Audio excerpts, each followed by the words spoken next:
नमस्कार दोस्तों, स्वागत है आप सभी का हमारे चैनल पौराणिक लोक पर। शुक्रवार का व्रत उठाएं, संतोषी माता की शरण में आएं। गुड़ और चने का भोग लगाएं, जीवन में सदा ही सुख पाएं। संतोषी माता की जय। बोलिए मित्रों, जय मां संतोषी। हे मां संतोषी, आप हम सभी भक्तों पर अपनी कृपा सदा ही बनाए रखना। तो चलिए मित्रों, संतोषी माता के चरण कमलों का ध्यान करते हुए सुनते हैं शुक्रवार व्रत की बहुत ही सुंदर कथा। प्राचीन समय की बात है, एक गांव में एक बुढ़िया रहा करती थी। उस बुढ़िया के 7 पुत्र थे, 6 कमाने वाले थे और एक पुत्र कमाता नहीं था। उसके 7 बेटों की शादी हो चुकी थी और सबसे छोटे वाले बेटे की शादी एक अति गुणवान और सुशील कन्या के साथ संपन्न हुई थी। बुढ़िया अपने 6 बहुओं बेटों को बहुत प्यार करती थी, लेकिन अपने 7वें पुत्र का विवाह होने के बाद अपनी सबसे छोटी बहू से घर के सारे काम करवाती, पर उसे ठीक से खाना भी नहीं देती थी। यह सब बुढ़िया का 7वां बेटा देखता, पर अपनी मां से कुछ भी नहीं कह पाता था, जिस कारण उसकी बहू दिन भर काम में लगी रहती थी। वो उपले थापती, रोटी रसोई करती, बर्तन साफ करती, कपड़े धोती और इसी में उसका सारा समय बीत जाता था। बुढ़िया भी अपने 6 बेटों की रसोई बनाती और उन्हें अच्छा भोजन कराती और पीछे से जो कुछ जूठन बचता सो 7वें बेटे को उठाकर दे देती थी। बुढ़िया का 7वां बेटा बड़ा ही भोला भाला था। वो अपने मन में किसी भी प्रकार का कोई गलत विचार नहीं करता था। एक दिन वो लड़का अपनी बहू से बोला, देखो प्रिय, मेरी माता का मुझ पर कितना प्यार है। यह सुनकर उसकी पत्नी बोली, क्यों नहीं, आपकी माता का आप पर बहुत प्यार है कि सबका बचा हुआ जूठन तुमको खिलाती है। वह बोला, भला ऐसा भी कहीं हो सकता है? मेरी माँ ऐसा कभी नहीं कर सकती। मैं जब तक आंखों से न देखूं मैं मान ही नहीं सकता। बहू ने कहा, तुम खुद देख लोगे तब तो मानोगे। और ऐसे ही कुछ दिन बाद एक बड़ा त्योहार आया। बुढ़िया के घर में 7 प्रकार के भोजन और चूरमा के लड्डू बनाए गए। बुढ़िया का 7वां बेटा अपनी पत्नी की बात को जांचने के लिए सिर दर्द का बहाना करने लगा और एक पतला कपड़ा सिर पर ओढ़कर रसोई घर के पास ही लेट गया। अब तो लड़का कपड़े में से सब देखता रहा कि आखिर क्या हो रहा है। जब 6 भाई भोजन करने आए तो उसने देखा कि मां ने उनके लिए सुंदर सुंदर आसन बिछाए हैं। 7 प्रकार की रसोई परोसी है और हर बेटे को आग्रह करके जिमाती है कि खा ले बेटा। 7वां बेटा कपड़े के पीछे ये सब देख रहा था। 6 भाई भोजन करके उठे तब बुढ़िया ने उनकी जूठी थालियों में से लड्डुओं के टुकड़ों को उठाया और एक लड्डू बना दिया। जूठन साफ कर बुढ़िया ने 7वें बेटे को पुकारा कि उठो बेटा, 6 भाई भोजन कर गए, अब तू ही बाकी है, उठना कब खाएगा? यह सब देखकर 7वां बेटा कहने लगा, मां मुझे भोजन नहीं करना, मैं धन कमाने के लिए परदेश जा रहा हूं। मां को बेटे की बात पसंद आ गई कि बेटा परदेश जाएगा तो बहुत सारा धन कमा कर लाएगा। बुढ़िया ने अपने बेटे को जाने की आज्ञा दे दी और कहा कि कल जाता हो तो आज ही जा। वह बोला, हाँ हाँ, आज ही जा रहा हूं। यह कहकर वह घर से निकल गया। चलते समय उसे अपनी पत्नी की याद आई। वह गौशाला में उपले थाप रही थी। वहीं पर जाकर वो अपनी पत्नी से बोला, हम जावे हैं परदेश को, आगे सो कुछ काल तुम रहियो संतोष से, धर्म आपनो पाल। वह बोली, जाओ पिया आनंद से, हमरु सोच हटाए, राम भरोसे हम रहें, ईश्वर तुम्हें सहाय।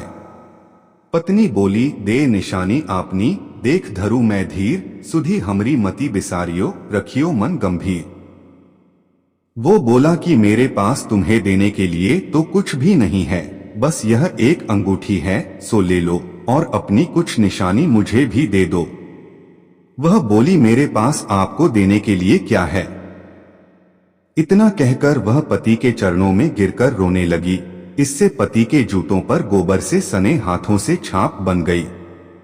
वह घर से चल दिया और कई दिनों तक चलता रहा और चलते चलते वो एक दूर देश में जा पहुंचा। वहां पर एक बड़े साहूकार की दुकान थी। वहां जाकर वो कहने लगा, सेठ जी, मुझे धन की बहुत आवश्यकता है, मुझे आप नौकरी पर रख लो। साहूकार को भी काम के लिए एक व्यक्ति की जरूरत थी, तो वह बोला कि ठीक है, रह जाओ। लड़के ने पूछा कि साहूकार जी, वेतन क्या दोगे? साहूकार ने कहा, तुम्हारा काम देखकर दाम मिलेंगे। और ऐसा कहकर उसको साहूकार के यहाँ नौकरी मिल गई। वह रोज सवेरे 7 बजे से रात तक सेठ के पास नौकरी करने लगा। कुछ ही दिनों में वो लड़का दुकान का सारा लेन देन, हिसाब किताब, ग्राहकों को माल बेचना, सारा काम करने लगा। साहूकार के 7 से 8 नौकर थे। वे सब चक्कर खाने लगे कि यह तो बहुत होशियार बन गया है। सेठ ने भी लड़के का काम देखा और 3 महीने में ही उसे आधे मुनाफे का साझीदार बना लिया। इसी प्रकार से समय बीता और वह लड़का 12 वर्ष में ही नामी सेठ बन गया। अब तो मालिक सारा कारोबार उस पर छोड़कर बाहर चला गया। संतोषी माता व्रत कथा के अनुसार अब बहू पर क्या क्या बीत रही है, सो आप सुनो। बेटे के जाने के बाद सास अपनी बहू को बहुत दुख देने लगी। सास सारी गृहस्थी का काम करवाकर बहू को लकड़ी लेने जंगल में भेज देती। इस बीच घर की रोटियों के आटे से जो भूसी निकलती उसकी रोटी बनाकर रख दी जाती और फूटे नारियल के खोपरे में पानी पीने के लिए दिया जाता। और इस तरह उस दुखियारी के दिन बीत रहे थे। पति के जाने बाद बहू पर सास के अत्याचार धीरे धीरे और ज्यादा बढ़ते चले गए। एक दिन बहू इस सब से दुखी होकर मंदिर चली गई। वहां उसने देखा कि बहुत सी स्त्रियां कोई पूजा कर रही थीं। उसने स्त्रियों से उस व्रत के बारे में जानकारी ली तो वे बोली कि हम संतोषी माता का व्रत कर रही हैं। इससे जीवन के सभी प्रकार के कष्टों का नाश होता है और जीवन में सुख समृद्धि आती है। निपुत्र को पुत्र मिलता है, प्रीतम बाहर गया हो तो जल्दी अपने घर को आता है। कुंवारी कन्या को मनपसंद वर मिलता है, सब तरह की सुख शांति प्राप्त होती है और जो कुछ मन में कामना हो वे सब इस संतोषी माता की कृपा से पूरी हो जाती है। उन स्त्रियों ने उसे बताया कि शुक्रवार को नहा धोकर एक लोटे में शुद्ध जल ले गुड़ चने का प्रसाद बना लेना तथा सच्चे मन से माँ का पूजन करना। हर शुक्रवार को निराहार रह संतोषी माँ की कथा कहना सुनना। इसके बीच व्रत का क्रम टूटे नहीं, सो लगातार इस नियम का पालन करना। साथ में कथा सुनने वाला कोई न मिले तो घी का दीपक जलाकर उसके आगे जल के पात्र को रखकर कथा कहना।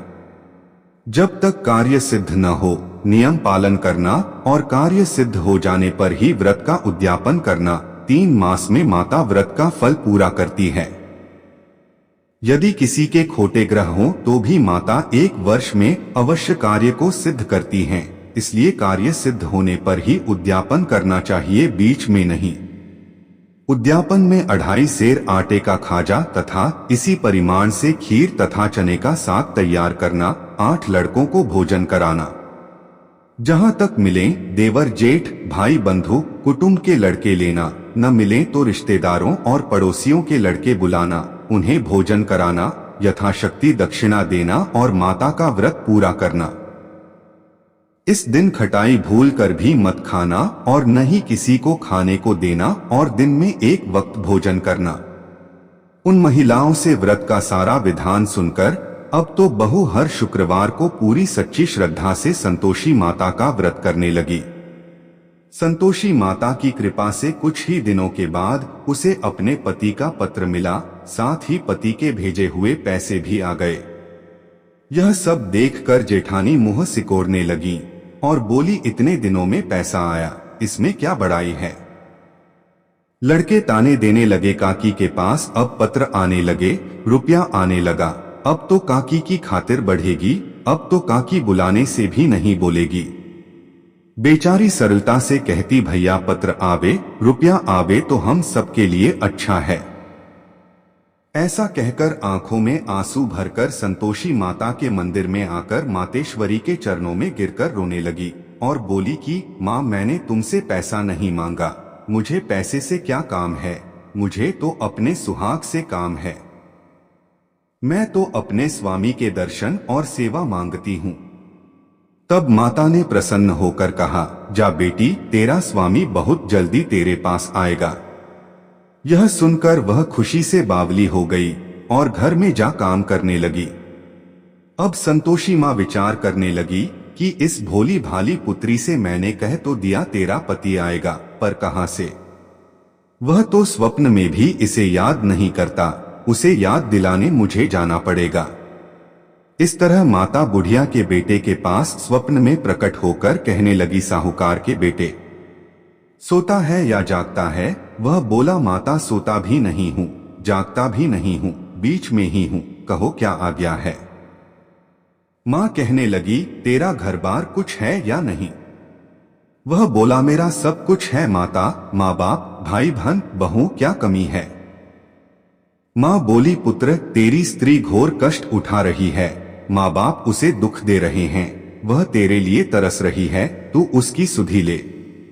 वह बोला, हाँ माता, यह तो मुझे मालूम है, परंतु मैं जाऊं तो जाऊं कैसे? परदेश की बात है, लेन देन का कोई हिसाब नहीं, कोई जाने का रास्ता नजर नहीं आता, मैं कैसे चला जाऊं?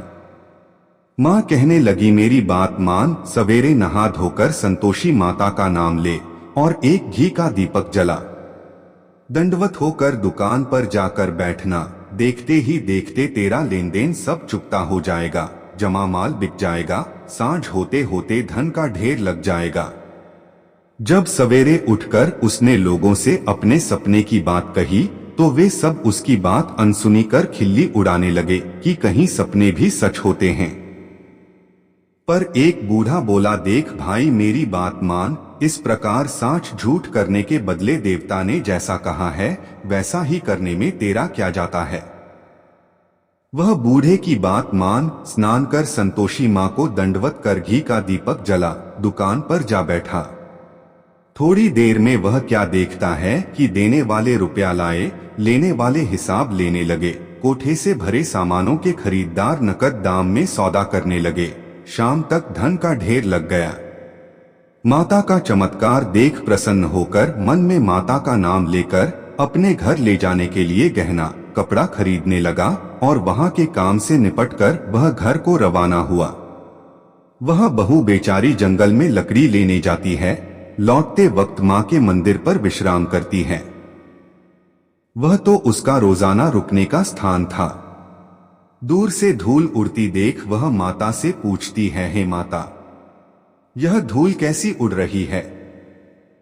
माँ कहती है, हे पुत्री, तेरा पति आ रहा है। अब तू ऐसा कर, लकड़ियों के 3 बोझ बना ला, एक नदी किनारे रख, दूसरा मेरे मंदिर पर और तीसरा अपने सिर पर रख। तेरे पति को लकड़ी का गट्ठा देखकर मोह पैदा होगा, वह वहां रुकेगा, नाश्ता पानी बना खाकर माँ से मिलने जाएगा। तब तू लकड़ियों का बोझ उठाकर घर जाना और बीच चौक में गट्ठा डालकर 3 आवाजें जोर से लगाना, लो सासू जी, लकड़ियों का गट्ठा लो, भूसी की रोटी दो और नारियल के खोपरे में पानी दो। आज कौन मेहमान आया है? माता की बात सुन बहू बहुत अच्छा माता कहकर प्रसन्न होकर लकड़ियों के 3 गड्ढे ले आई। एक नदी तट पर, एक माता के मंदिर पर रखा और एक सिर पर रखा। इतने में ही वहां एक मुसाफिर आ पहुंचा। सूखी लकड़ी देख उसकी इच्छा हुई कि अब यहीं विश्राम करे और भोजन बना खाकर गांव जाए, और इस प्रकार भोजन बना विश्राम कर वह गांव को गया। वो घर में सबसे प्रेम से मिला और उसी समय बहू सिर पर लकड़ी का गट्ठा लिए घर में आती है। लकड़ी का भारी बोझ आंगन में डाल जोर से 3 आवाज देती है, लो सासू जी, लकड़ी का गट्ठा लो, भूसी की रोटी दो, नारियल के खोपरे में पानी दो। यह सुनकर सास बाहर आ गई, अपने दिए हुए कष्टों को भुलाते हुए कहती है, भू ऐसा क्यों कहती है? तेरा मालिक तेरा पति आया है। अब बैठ, मीठा भात खा, भोजन कर, कपड़े घने पहन। इतने में आवाज सुन उसका स्वामी बाहर आता है और अपनी अंगूठी देख व्याकुल हो माँ से पूछता है, माँ यह कौन है? माँ कहती है, बेटा यह तेरी बहू है। आज 12 वर्ष हो गए तू जब से गया है, तब से सारे गांव में जानवर की तरह भटकती फिरती है। कामकाज घर का कुछ करती नहीं, 4 समय आकर खा जाती है। अब तुझे देखकर भूसी की रोटी और नारियल के खोपरे में पानी मांगती है। वह लज्जित हो बोला, ठीक है माँ, मैंने इसे भी देखा है और तुम्हें भी देखा है। अब मुझे दूसरे घर की चाबी दो तो उसमें ही रहूंगा। तब माँ बोली, ठीक है बेटा, तेरी जैसी मर्जी। इतना कहकर चाबी का गुच्छा पटक दिया। उसने चाबी लेकर दूसरे कमरे में जो तीसरी मंजिल के ऊपर था खोलकर सारा सामान जमाया और एक दिन में ही वहां राजा के महल जैसा ठाट बाट बन गया। अब क्या था, वे दोनों पति पत्नी सुखपूर्वक रहने लगे और इतने में अगला शुक्रवार आया। बहू ने अपने पति से कहा कि मुझे माता का उद्यापन करना है। पति बोला, बहुत अच्छा, खुशी से करो, और वह तुरंत ही उद्यापन की तैयारी करने लगी। जेठ के लड़कों को भोजन के लिए कहने गई। उसने मंजूर किया, परंतु पीछे जेठानी अपने बच्चों को सिखलाती है, देखो रे, भोजन के समय सब लोग खटाई मांगना, जिससे उसका उद्यापन पूरा न हो। लड़के जीमने आए, खीर पेट भरकर खाई, परंतु याद आते ही कहने लगे, हमें कुछ खटाई दो, खीर खाना हमें भाता नहीं, देखकर अरुचि होती है। बहू कहने लगी, खटाई किसी को नहीं दी जाएगी, यह तो संतोषी माता का प्रसाद है। लड़के तुरंत उठ खड़े हुए, बोले, चाची पैसा लाओ। भोली बहू कुछ जानती नहीं थी, सो उन्हें पैसे दे दिए। लड़के उसी समय जाकर के इमली ला खाने लगे और यह देखकर बहू पर माताजी ने कोप किया। माता के क्रोध से राजा के दूत उसके पति को पकड़कर ले गए और जेल में बंद कर दिया। इस सब से जेठ जेठानी बहू को खोटे वचन कहने लगे कि लूट लूट कर धन इकट्ठा करके लाया था, सो राजा के दूत पकड़कर ले गए चोर को। अब सब मालूम पड़ जाएगा जब जेल की हवा खाएगा तो। बहू से यह वचन सहन नहीं हुए। वो रोती रोती माता के मंदिर में गई, बोली, है माता, तुमने यह क्या किया? हंसाकर अब क्यों रुलाने में लगी हो? माता बोली, पुत्री, तूने गलत उद्यापन करके मेरा व्रत भंग किया है। तूने इतनी जल्दी सब बातें भुला दी। वह कहने लगी, माता, भूली तो नहीं हूं, न कुछ अपराध किया है, मुझे तो लड़कों ने भूल में डाल दिया। मैंने भूल से उन्हें पैसे दे दिए, मुझे क्षमा कर दो। माँ बोली, ऐसी भी कहीं भूल होती है। वह बोली, माँ मुझे माफ कर दो, मैं फिर तुम्हारा उद्यापन करूंगी। माँ बोली, ठीक है, पर अब भूल मत करना। वह बोली, अब नहीं होगी। माँ बोली, जा पुत्री, तेरा पति तुझे रास्ते में ही आता मिलेगा। और वह घर को चल दी। राह में पति आता मिला तो उसने पूछा, तुम कहाँ गए थे? तब वह कहने लगा, इतना धन कमाया है, उसका कर राजा ने मांगा था, वही भरने गया था। वह प्रसन्न होकर बोली, भला हुआ, अब घर चलो। कुछ दिन बाद फिर शुक्रवार आया। वह बोली, मुझे माता का उद्यापन करना है। पति ने कहा, ठीक है, करो। वह फिर जेठ के लड़कों से भोजन करने को कहने गई तो जेठानी ने 1-2 बातें सुनाई और लड़कों को सिखा दिया कि तुम पहले ही खटाई मांगना। लड़के कहने, जगह में खीर नहीं खाना, जी बिगड़ता है, कुछ खटाई खाने को देना। वह बोली, खटाई खाने को नहीं मिलेगी, आना हो तो आओ। और ऐसे वह ब्राह्मणों के लड़के बुलाकर भोजन कराने लगी। यथाशक्ति दक्षिणा की जगह एक एक फल उन्हें दिया और इससे संतोषी माता प्रसन्न हुई। माता की कृपा होते ही 9वें मास उसको चंद्रमा के समान सुंदर पुत्र प्राप्त हुआ। वो पुत्र को लेकर प्रतिदिन माता जी के मंदिर में जाने लगी। माँ ने सोचा कि यह रोज आती है, आज क्यों न मैं ही इसके घर चलूं, इसका आसरा देखूं तो सही। यह विचार कर माता ने भयानक रूप बनाया। गुड़ और चने से सना मुख, ऊपर सूंड के समान होंठ, उस पर मक्खियां भिनभिना रही थीं।